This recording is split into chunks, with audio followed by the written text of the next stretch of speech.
What we see happening with the Shia nation of Iran, it is a stepping stone, one stepping stone after the other, leading to this war called the Battle of Gog of Magog. We have Iran, Turkey, Russia, now coming together. They were at each other's throats for centuries. Right. Now, in these times, they're coming together. People need to know that the name biblically is Persia. And the people who lived there will still call themselves Persians.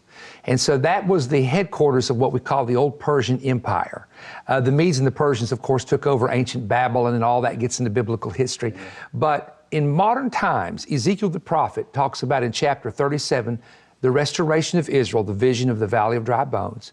Then he moves immediately into chapter 38 and 39 of mentioning Persia, along with an Islamic coalition of nations that will attack two parts of Israel. They will come into the northern part, the Bashan or the Golden Heights, like a cloud, the prophet said.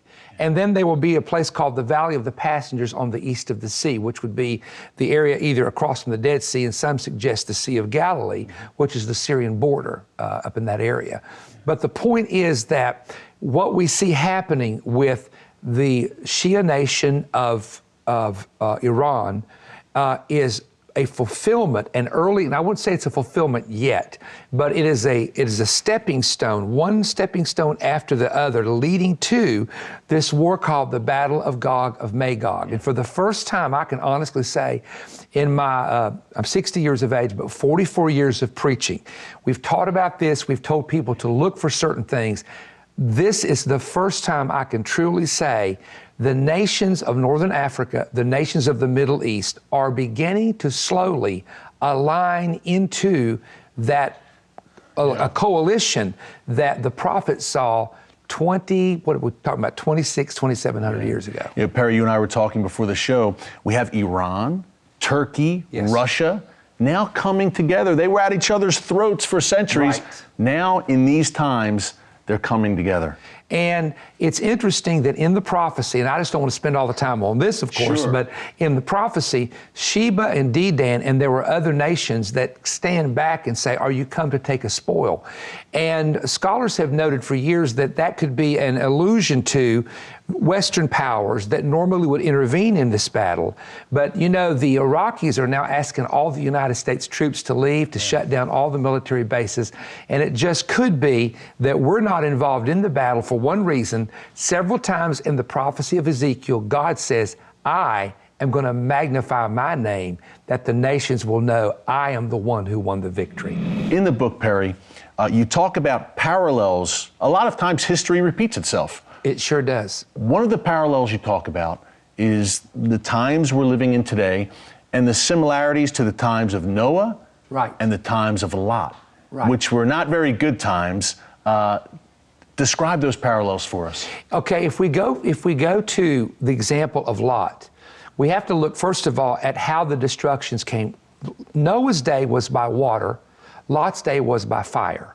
And this is interesting on a prophecy that Josephus, the Jewish historian, said that God gave to Adam. Adam handed it down to his son Seth. Seth had it recorded in brick and stone. Now, Josephus says this, and it was a prophecy where God said to Adam that there would be two global destructions. The first one would be one by water, and the second one would be one by fire. The one by water occurred in Noah's day. The one by fire is a picture of Lot's day, but it was not fulfilled in Lot's day. It was a picture, an imagery. But it's found in the epistles of Peter. You have 1st and 2nd Peter. And there the apostle talks about the elements will melt with fervent heat and how the heavens would dissolve. That's the second fulfillment that God, according again to the Jewish historian Flavius Josephus, God told Adam this, apparently after he was expelled from the garden, or even sometime between there, we know he still prayed and the sons prayed, that God still spoke to them. And so that is interesting, but in the biblical perspective, we know that in both days, eating, drinking, marrying, giving in marriage, planting, building, which is what we see today.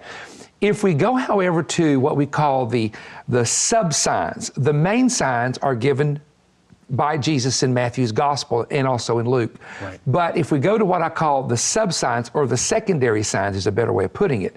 In Noah's day, violence filled the earth. Now, it's interesting that the word violence there is the word in Hebrew, Hamas. Now, very interesting. Not that God is trying to say that, but an interesting, because that's an acronym, of course, that is actually one of the military organizations that has been a heavy enemy of Israel. Hamas, vicious terrorist organization. Terrorist organization and violent. I just think it's what we call a sub-clue, a secondary clue. And then it also talks about the imaginations of men was evil and all flesh had corrupted itself. Now, let me get into something for 2 minutes, very controversial, and that is that Genesis 6 talks about the sons of God came into the daughters of men and bore giants, which were mighty men of old. There are 6 early church fathers references. There is the references of Josephus, and there are references even before Christ was born by rabbis who talk about that God sent angels in the form of human flesh to teach men righteousness before there was ever a Torah or a law of God written, and how that when they took upon themselves flesh, they could become tempted. Now remember, when Christ became flesh, he could be tempted as we were. And so these angels were tempted and produced a race of giants. Now again, this and they were called? They were called the Rephaim, the Nephilim. The Nephilim, yes. Yes, and so there's a lot of people that are talking about this now that didn't. For sure. I mean, it's all over the internet, to be honest with you. And these were very, very large men. Goliath would be one, Lami, Saph, Ishbibanoth, their names are listed in Scripture. Og, the king of Bashan. Finis Dake says that if you take the cubit, his bed was 18 feet long by 4 feet wide. Og, the king of Bashan. So here's my point. We have this, what we would call an angelic creature coming to earth to take on the form of men. Now, the early church fathers teach that these giants, that the Greeks made them the gods. In other words, Greek mythology was a exaggeration on something that had literally happened. In other words, there was a giant named Hercules. There was a giant named Mars that the planet was named after. Now, all the one of the early fathers gets into this, that the Greek mythology came out of what had actually happened hundreds and hundreds and hundreds, thousands of years ago that we read about. Now, here's why I'm saying that. There is this fascination with aliens. How many times have you turned on one of the major channels on a cable network and they would say, ancient aliens came centuries ago. Always. Ancient aliens. It's constant. They built the pyramids. They built the pyramids. Who built these big structures? Now, they want to call it aliens. They were actually fallen angels. Now, the reason I'm sharing that with you is watch the really weird parallel that happens in the book of Revelation. You have Apollyon or Abaddon, 2 different names, one a Greek name, one a Hebrew name, which is the angel over the abyss. The abyss is a chamber underneath the earth. That angel is loosed from that abyss. There are 4 angels bound under the Euphrates River. Now, this is all in your Bible. This sounds like some kind of a movie that Steven Spielberg came up with, see? 4 angels that I believe are the angelic principalities over the empires. There was a prince of Babylon, prince of Greece, prince of Persia, and afterwards they had Daniel to be... talks about Daniel the prince of talks Persia. about, exactly, Daniel chapter 10. And I think these are the chief spirits that when they lost their influence over the empire were bound.